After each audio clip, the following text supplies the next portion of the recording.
Have you ever walked into a room and just frozen? You suddenly feel like every single eye is on you, your heart starts to race, you don't know what to do with your hands, and you're just convinced that everyone is picking apart your every move. Well, if that sounds even a little bit familiar, you are definitely not alone. Today, we're going to dive deep into the psychology of social anxiety to really understand what's happening in our brains and, more importantly, what we can do to start getting our social lives back. I want you to just picture this for a second. You're at a party or maybe a work event or, hey, even just standing in line at a coffee shop. And all of a sudden, you get that feeling. You can feel your heart start to pound, your palms get a little sweaty, maybe your throat feels tight. You become painfully aware of, well, everything. How you're standing, what you're saying, and you're just positive that everyone has noticed that you're awkward, that you don't belong here. And right on cue, that internal monologue kicks in, doesn't it? It's that voice in your head that starts screaming, they're all looking at me. They are definitely judging me. I have got to get out of here. If this little script sounds familiar to you, you are in a very, very big club. So just how big is this club? Well, get this, social anxiety is the third largest mental health issue in the entire world. It's right behind depression and alcohol abuse. So no, this isn't some rare thing. It's a massively widespread human experience that honestly is so often misunderstood. And here's the most important thing to get right from the start. We're often told to just get over it or stop being so shy. But social anxiety is not a choice. It's not a flaw in your personality. What it is a biological evolutionary alarm system that has gone completely haywire. So in this explainer, we're going to map it all out. We're going to look at the core fear, then dive into the neuroscience of why it happens, and finally, we'll walk through some real, concrete steps you can take to start retraining your brain. Okay, so what is the core fear that's driving this whole intense experience? It really all boils down to one incredibly powerful idea. Let's break it down.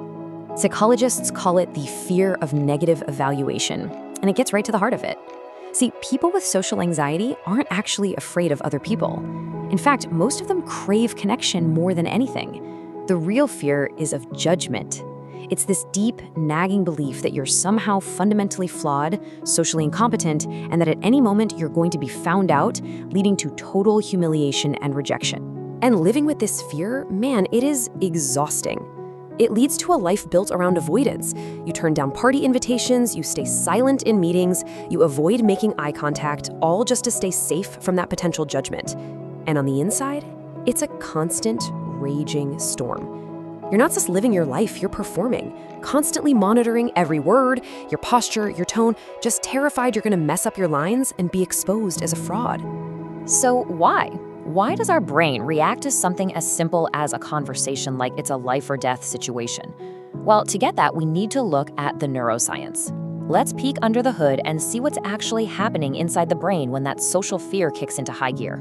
The science of all this can really be broken down into three key concepts that all work together to create this mess. We've got something called the evolutionary mismatch, the amygdala hijack, and cognitive distortions. So let's take them one by one. First up, the evolutionary mismatch. Now, think about this for a second. For almost all of human history, our survival literally depended on belonging to a tribe. Being accepted meant you were protected, you had food. If you got cast out, you were a goner. So our brains evolved to see social rejection as a mortal threat. Now, fast forward to today. Saying something kind of awkward at a party is not going to get you killed, but your ancient brain, your Stone Age software, it doesn't know the difference. It still flags that potential rejection as danger with a capital D. And that brings us to the amygdala hijacked. So let's meet the two big players in your brain. You've got your prefrontal cortex, that's your logical, modern brain, the calm CEO that analyzes things, and then you've got the amygdala, that's your ancient emotional brain, the super paranoid security guard. Now, normally, when you walk into a party, the signal goes to your CEO, who calmly looks around and says, it's just a party, no big deal. But for someone with social anxiety, that security guard, the amygdala, is way too jumpy. It hijacks the signal first, it sees a new face or a group of people laughing, and it just screams, danger, and slams the emergency button. It floods your system with stress hormones before your logical brain can even get a word in. That's why you can't just think your way out of it. Your thinking brain, the CEO, has been temporarily locked out of the control room. Okay, so once that alarm gets pulled, your thinking gets all twisted up. And this is the stuff that fuels the anxiety for next time. First, you start doing safety behaviors. These are little tricks to feel less exposed, like burying your face in your phone or rehearsing sentences over and over in your head before you dare to speak. Then, after it's all over, comes the post-event rumination. This is that awful 3 a.m. replay where your brain just obsesses over every tiny mistake you think you made while totally ignoring anything that went fine. And all this does is reinforce that core belief that you're socially broken, which makes the next party even more terrifying. Let's see how this actually plays out. Imagine you're in a work meeting. You've got a genuinely good idea, something that could really help. But just as you're about to open your mouth, this voice pops into your head. So what's happening here scientifically? Well, your amygdala, our overeager security guard, has detected a threat. Not a threat to your life, but a threat to your social status in the group. It immediately triggers the classic freeze response. Your throat tightens, your mind goes blank, and you just stay quiet.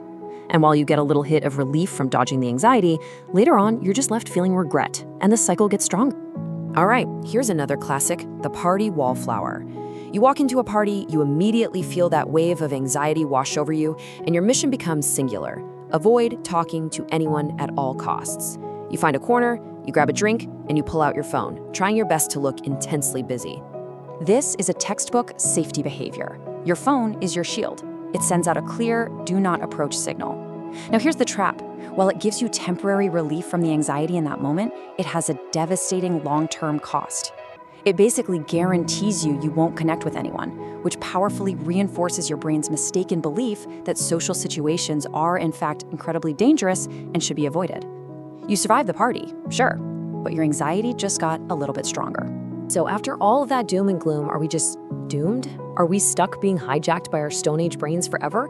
Absolutely not. Thanks to this incredible property of our brains called neuroplasticity, we are not stuck. Our brains can change. They can form new pathways. And there are proven scientific steps we can take to retrain them. And that's exactly what we're going to focus on right now. Here are the 4 key steps. And these aren't just feel-good platitudes. They are targeted exercises designed to systematically rewire that anxious brain. We have dropping the shield, shifting your focus outward, debating your inner critic, and facing the fear. Let's walk through them. The first 2 steps are all about breaking the cycle right in the moment. First, drop the shield. This means you have to pick one of those safety behaviors you use, like avoiding eye contact, and intentionally do the opposite. Force yourself to look at the cashier's eyes when you say thank you. This proves to your amygdala, through direct experience, that you can survive without that crutch. Second, shift your focus outward. Instead of tracking your own racing heart, get genuinely curious about the other person. Ask them questions, listen to their answers, try to notice the color of their eyes. It is almost impossible to be self-conscious when you are truly interested in somebody else. Now, step 4, face the fear. This is the real game changer. It's a type of therapy called exposure therapy, and you do it gradually using a fear ladder, just like this one. The whole idea is to create new, positive evidence for your brain. You start small with something that's just a little scary but doable, like asking a stranger for the time. Your goal isn't to be perfect, it's just to do it and to notice that, hey, nothing bad happened. Then you move up to the next rung, maybe making small talk with a cashier. Then you try speaking up in a low-stakes meeting. With every single step you take, you are literally, and I mean literally, rewiring your brain. You're teaching your amygdala, through real experience, that these things aren't threats. You build confidence one tiny intentional step at a time. So after looking at the fear, the science, and the solution, what's the big takeaway here? What's the fundamental shift in thinking we need to make to really reclaim our lives from this anxiety? The most crucial thing to remember is this. That giant, invisible spotlight that you feel shining on you, it's imaginary. It's being projected from inside your own head.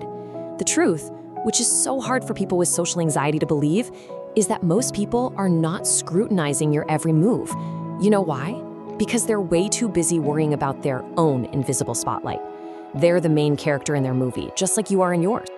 Look, this journey isn't about becoming the loudest person in the room. It's about giving yourself permission to just be your authentic, imperfect self.